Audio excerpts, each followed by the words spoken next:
رئيس المركز العام للدراسات السياسيه والدوليه، والصوره بتوضح يعني اعتقد ان هم يعني وقفوا احتراما لرئيس السيسي طبعا ورئيس الوزراء قبل ما يبقى في بدايه الكلمه، والكل منتظر، الكل متلهف. الخطوه الثانيه بعد ما تم بالامس في السودان مشوار واحد بتخطوه مصر من خلاله يعني بتحل امر استغلته دول من ضمنها اثيوبيا، استغلت ابريل 2011. نسمع للمؤتمر الصحفي.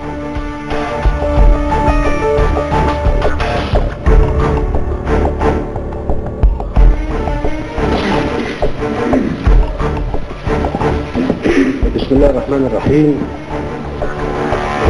أود في البداية أن أعرب عن بالغ سعادتي بتواجدي في هذه المدينة العريقة أديس أبابا على دعوة كريمة الفيدرالية الديمقراطية، وأنتهز هذه المناسبة للتوجه بجزيل الشكر لأثيوبيا حكومة وشعبا على حفاوة الاستقبال المعتاد. In the name of Allah, the most compassionate, the most merciful. In the beginning, I would like to express my great pleasure to be here in this historical city, Addis Ababa, fulfilling the kind invitation of my brother and friend, His Excellency the Prime Minister, Haile Mariam Desalegn, Prime Minister of Ethiopia. I seize this opportunity also to extend my thanks to Ethiopia government and people for the warm welcome and the excellent organization of this visit. أشكركم على حسن التنظيم والإعداد لهذه الزيارة. I thank you very much for the good preparation for this visit. سعدت صباح اليوم بمقابلة أخي العزيز رئيس جمهورية اثيوبيا الدكتور مولاتو تشومي، كما سعدت بالالتقاء مجددا بأخي العزيز رئيس الوزراء لاستئناف أحاديثنا المتصلة في ملاوي ونيويورك وشرم الشيخ. I was pleased this morning to meet my dear brother, His Excellency President of Ethiopia, Dr. Mulatu Teshome, and to meet my dear brother, His Excellency the Prime Minister, Mr. Desalegn, to resume our continual talks that started in Malibu, continued in New York, and Sharm el-Sheikh. وتشاورنا بشأن مختلف جوانب العلاقات التي تربط بين بلدينا وشعبين الشقيقين. Throughout, we have been consulting in all aspects of relations between our two countries and two people. وسبل تعزيزها وتطويرها في مختلف أبعادها وعلى كافة مساراتها. وقد تبادلنا أيضا وجهات النظر في شأن عدد من القضايا الإقليمية والدولية، لا سيما ما يتعلق بمسائل السلم والأمن في قارتنا الإفريقية. We have been consulting how to boost all our relations on all tracks. We have exchanged views on several regional and international issues, particularly what pertains to the peace and security of our African continent. كذلك قد تلاقت وجهات نظرنا حول الخطر الداهم الذي يهدد قارتنا والعالم، وهو خطر الإرهاب الذي يمثل تحديا جماعيا يستلزم تضافر جهودنا من أجل مواجهته والقضاء عليه حتى نحمي حاضر ومستقبل شعوبنا. We converged on the imminent danger threatening our continent and the whole world, terrorism that poses a collective challenge requiring consolidated efforts to counter and eliminate it. It is our duty to protect the present and the future of our people. فيما يتعلق بموضوع سد النهضة، نعتقد أن اتفاق إعلان المبادئ الذي قمنا بالتوقيع عليه أمس في الخرطوم بالاشتراك مع السودان الشقيق يمثل خطوة إيجابية على الطريق الصحيح نحو تعزيز التعاون بين الدول الثلاث فيما يتعلق بنهر النيل ولمعالجة شواغل كل طرف. As for the grand relations dam, we believe the agreement on the Declaration of Principles we signed yesterday in Khartoum, along with the brotherly country of Sudan, represents a positive step on the right path towards stronger cooperation among the three countries regarding the River Nile and accommodation of each party's concerns. وهي خطوة على طريق التعاون المشترك والمصالح المتبادلة وتفعيل مبدأ تحقيق المكاسب للجميع. نأمل أن تتلوها خطوات أخرى على صعيد تحقيق هذه الأهداف. This is a step on the road of joint cooperation and mutual benefit under the principle of win-win situation and shared gains. We hope this will be followed by further steps to attain the goals that we desire. هذه الأهداف التي لا تتعلق فقط بالعلاقات بين دولنا اليوم وغدا، ولكن تتعلق بحياة ومستقبل ورفاهية أجيالنا القادمة. These goals are not limited to our interrelations today and tomorrow, but they engulf the life, future and welfare of our coming generations. كما أتطلع إلى أن ألقي رسالة المحبة والسلام والتعاون من شعب مصر إلى الشعب الإثيوبي الشقيق من خلال حديثي غدا أمام البرلمان الإثيوبي بمجلسيه. I also avail myself of conveying a message of love, peace and cooperation from the people of Egypt to the people of Ethiopia.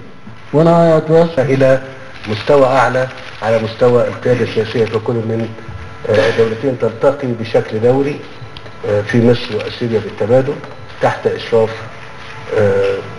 إشراف وإشراف السيد رئيس الوزراء الإثيوبي. Before I conclude, I would like to affirm that we are seeing eye to eye into leveling up the ministerial committees, the committee between Egypt and Ethiopia that is assigned to boost venues of cooperation between the two countries. We are leveling up this committee to the level of the political leadership to meet frequently in Cairo and Addis Ababa, and will be under the direct oversight and supervision of His Excellency Prime Minister and me personally. اللجنة العليا المشتركة الأولى اللي احنا اتفقنا عليها. اللجنة الثانية اللي احنا اتفقنا عليها ان هي هتبتدي تشتغل على طول من دلوقتي في بحث تفاصيل الاتفاق الإطار اللي احنا وقعناه بالأمس. احنا مش هنضيع وقت عشان نتحرك ونشوف من خلال التفاوض والنقاش بين المسؤولين على المستوى الوزاري في مصر وأثيوبيا تحت إشرافنا برضو إشرافي شخصيا وإشراف السيد رئيس الوزراء للوصول إلى اتفاق متكامل بشأن موضوع المياه بين مصر وأثيوبيا. What I just mentioned is the first high-level committee. Another committee that will be engaged now to see into the details after the declaration that we signed. We're not going to waste any more time. We are moving very positively, and we are going to see and sort out throughout our discussions and negotiations at the ministerial level and also under the direct supervision of the highest political leadership of both countries in order to reach an integrated solution regarding the issue of water and the water cooperation between Egypt and Ethiopia. طبعا اللجنة الثانية اللي هتناقش موضوعات المياه والاتفاق اللي احنا اتكلمنا فيه طبعا أشقائنا في السودان مدعوين ان هم يبقوا موجودين معنا فيه.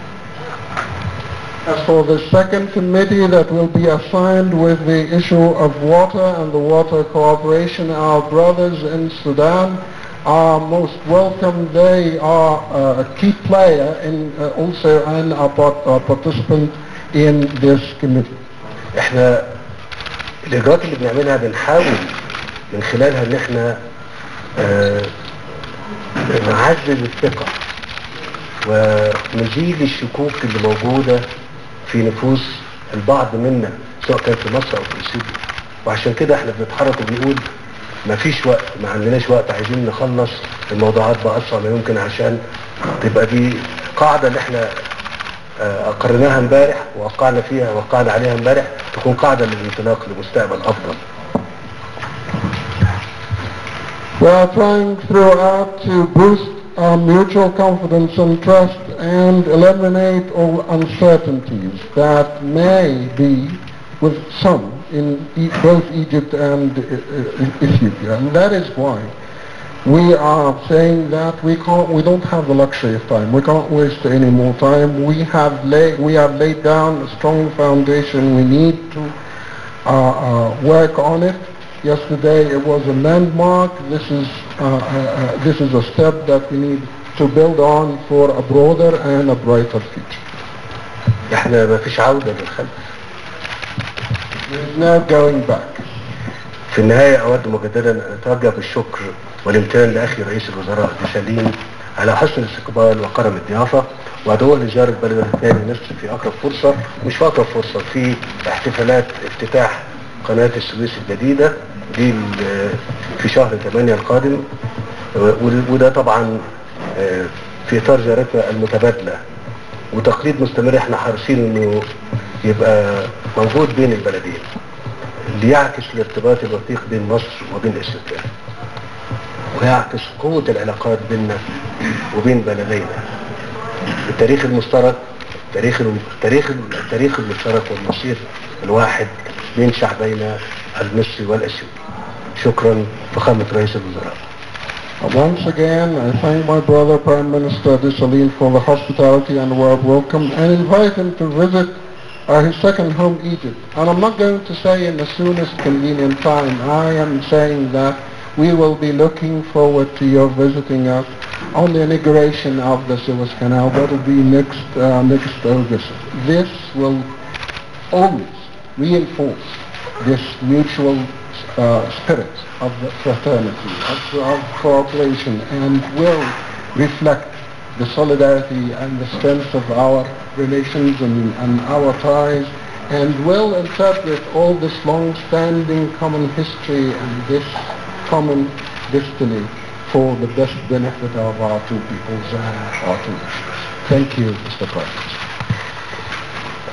First of all, I would like to thank the President for accepting our invitation to visit this beautiful country, home for you. And this has happened after 30 years of official state visit, and it is a testimony how deep the relations now is becoming between our two countries. Upon your leadership and Your Excellency, thank you for honoring and gracing us by visiting. فخامة الرئيس أود أن أتقدم سيادتكم بالشكر على تلبية دعوتنا لزيارة بلدكم الثاني إثيوبيا. هذه زيارة فارقة لأنها تأتي بعد 30 عاما من زيارة على مستوى الرؤساء وشهادة على عمق هذه العلاقات وعلى الأفق الرحب الذي سيتسع لأطر التعاون فيما بيننا. أشكر سيادتكم على مجيئكم وزيارتكم. Your Excellency, I fully concur with what you have said. We have discussed on our regional, continental as well as global security issues, especially terrorism, which is the most important issue at our hand. We both want to fight terrorism and make our countries and continent peaceful and free from terrorist actions. So we will cooperate and work together in this issue. I think this is where we will be strong together. And the second issue we discussed is our bilateral issue. We wanted to upgrade the